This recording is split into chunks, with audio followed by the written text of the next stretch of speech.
Bienvenue dans le podcast Incarnation, le podcast dédié aux hypersensibles. C'est pour toi si l'incarnation est difficile, que tu ne te sens pas à ta place sur la terre, un peu étrangère à tout ce qui se passe et que tu as envie de prendre ta place, réussir à t'épanouir, réussir à créer du lien sincère avec les gens qui t'entourent, vivre une histoire d'amour avec un grand A, t'épanouir professionnellement, trouver ta mission de vie, te sentir pleinement à ta place sur la terre. Dans ce podcast, je vais aborder tous les sujets reliés à l'incarnation, comment on réussit une incarnation, comment on se sent à l'aise dans sa vie, dans ses relations et comment on suit ses rêves et on manifeste ses rêves dans la matière en suivant son cœur et sans effort. Et c'est parti pour l'épisode du jour.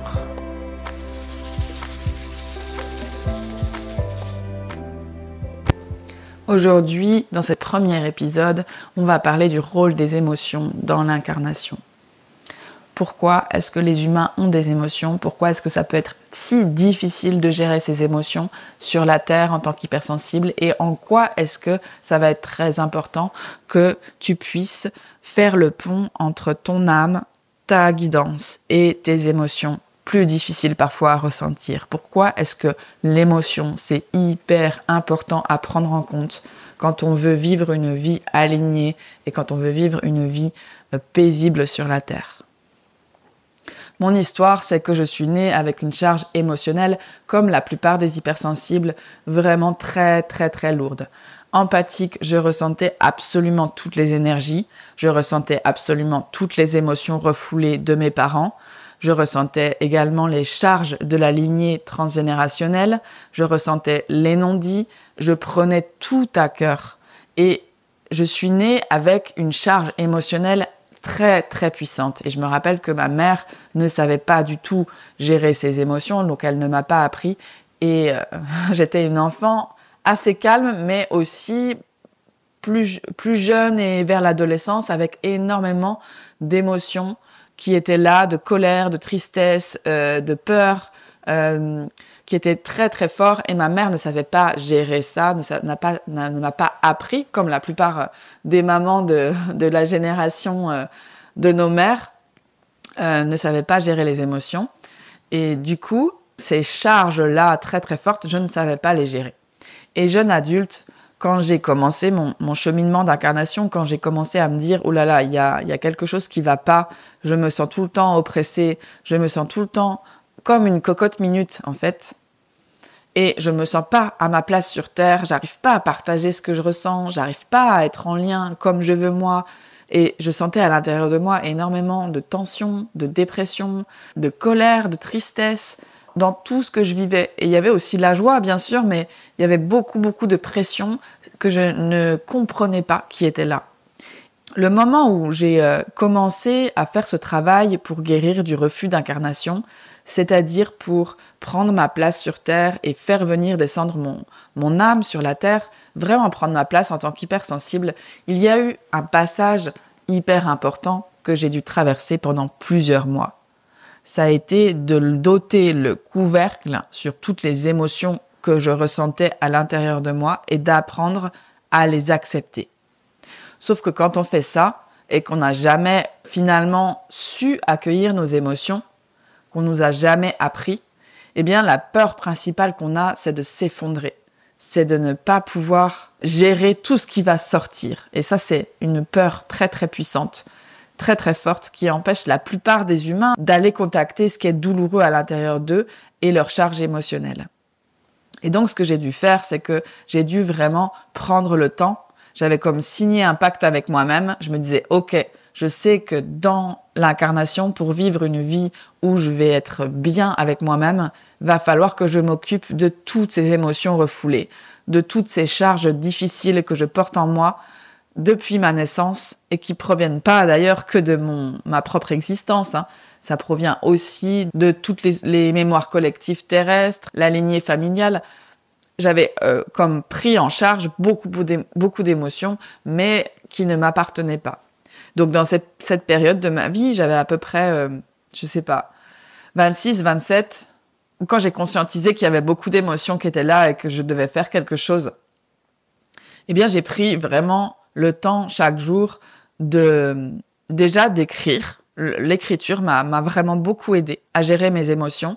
Et aussi, pas que l'écriture, ça a été de mettre en place des rituels tous les jours pour faire sortir l'émotion qui était trop présente.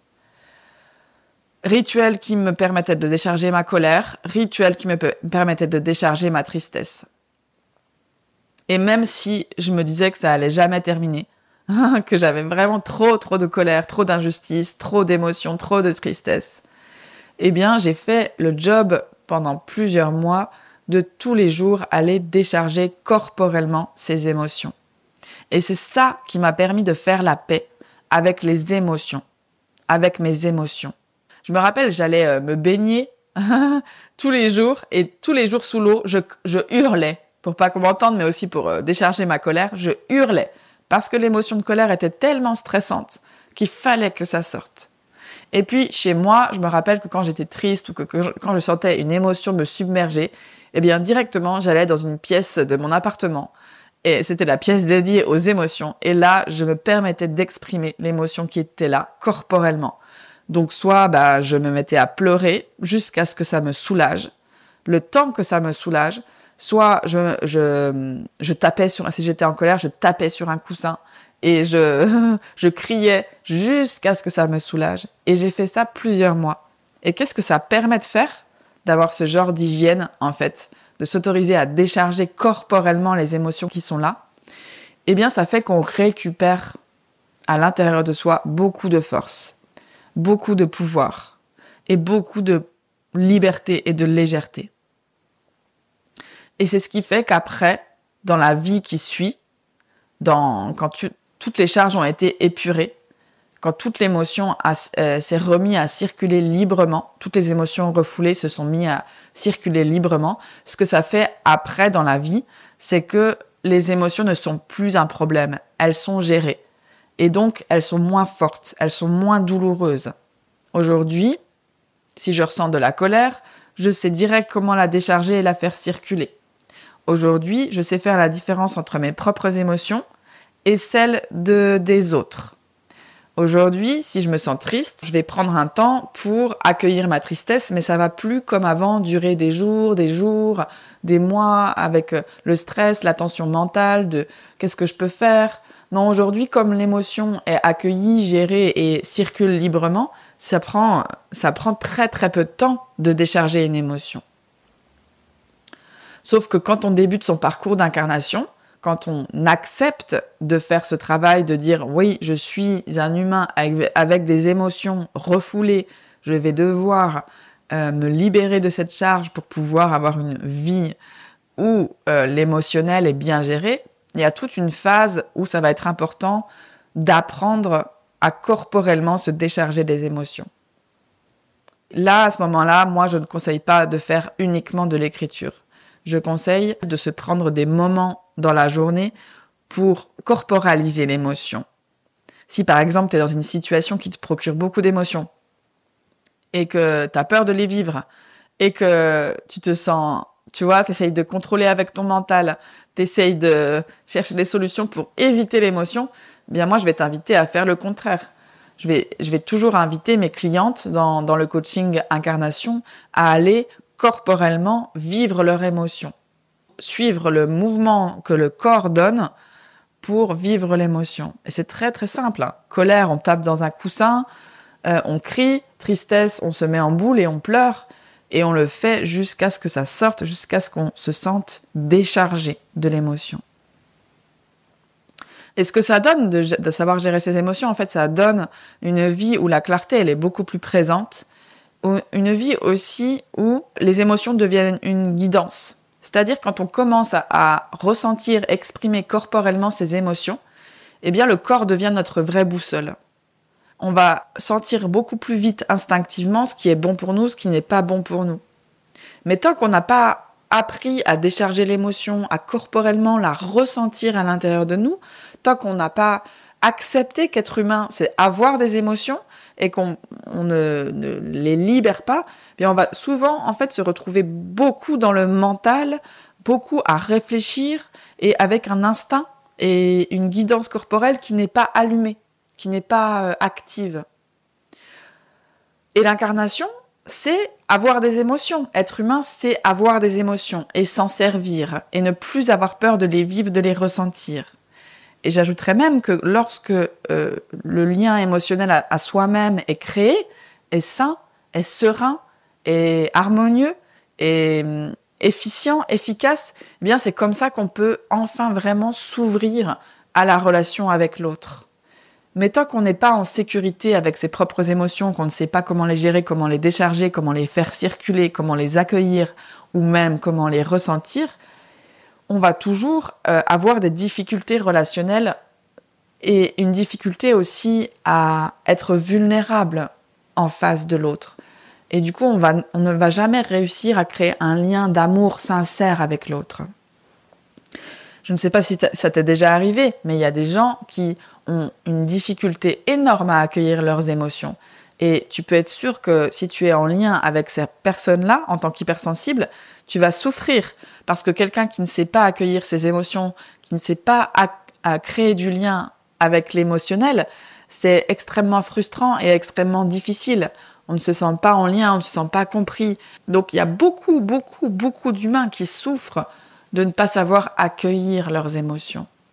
Et comment on fait pour accueillir les émotions ? En tant qu'hypersensible, c'est vrai que ce passage de corporellement exprimer l'émotion, faire circuler l'émotion dans le corps, il va être essentiel, il va être nécessaire pour pouvoir réguler ça à l'intérieur du corps.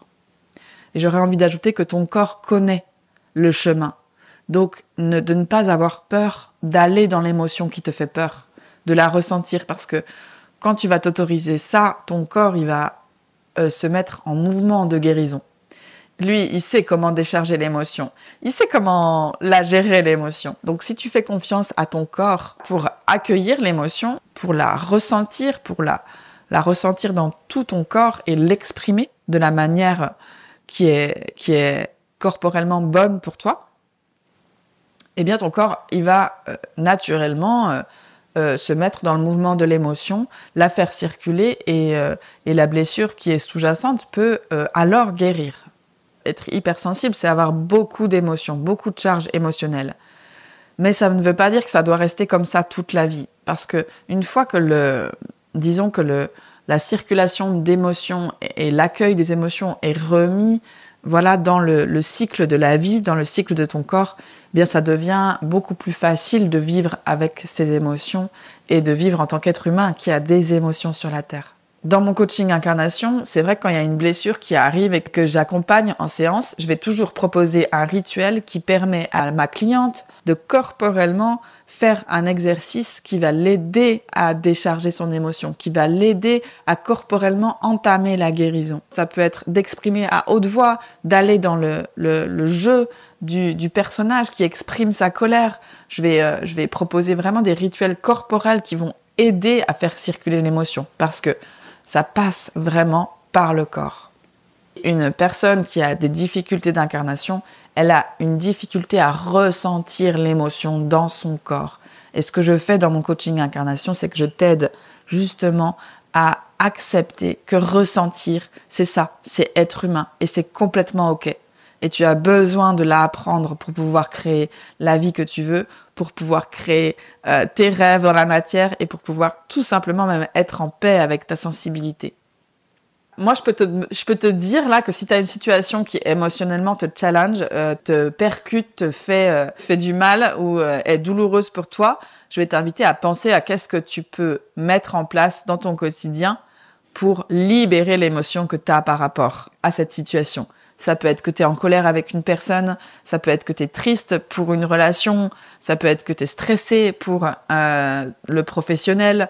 Peu importe la situation, tu prends la situation et tu vas trouver le moyen de décharger l'émotion qui est là.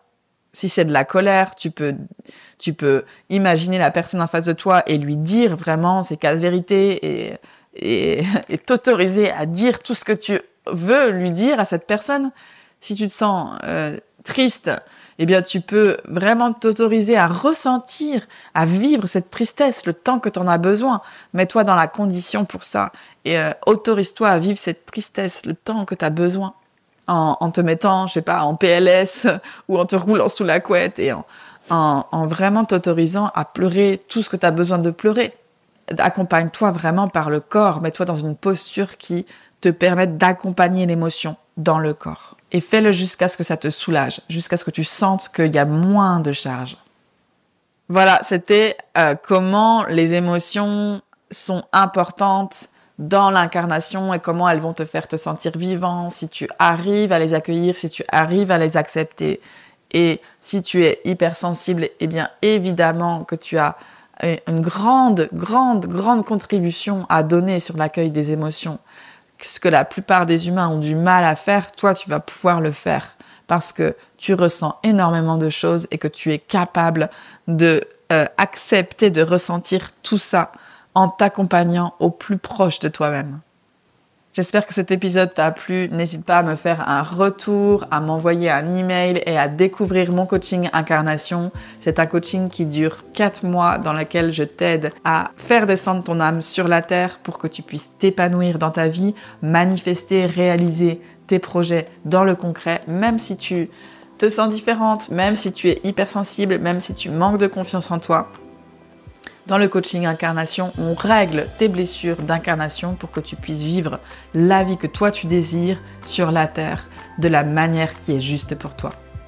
Pour rejoindre le coaching Incarnation, tu peux réserver un entretien gratuit avec moi de 45 minutes où je t'offrirai les clés concrètes par rapport à tes objectifs de vie, par rapport à ta situation amoureuse, par rapport à ta situation professionnelle.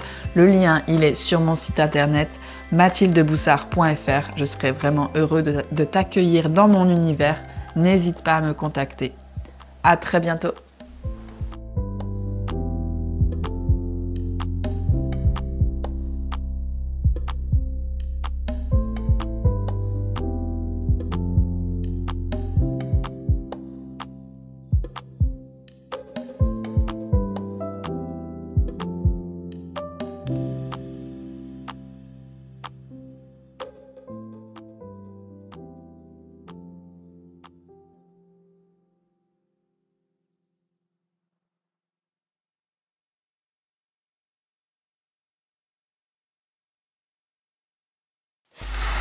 Free audio post-production by alphonic.com.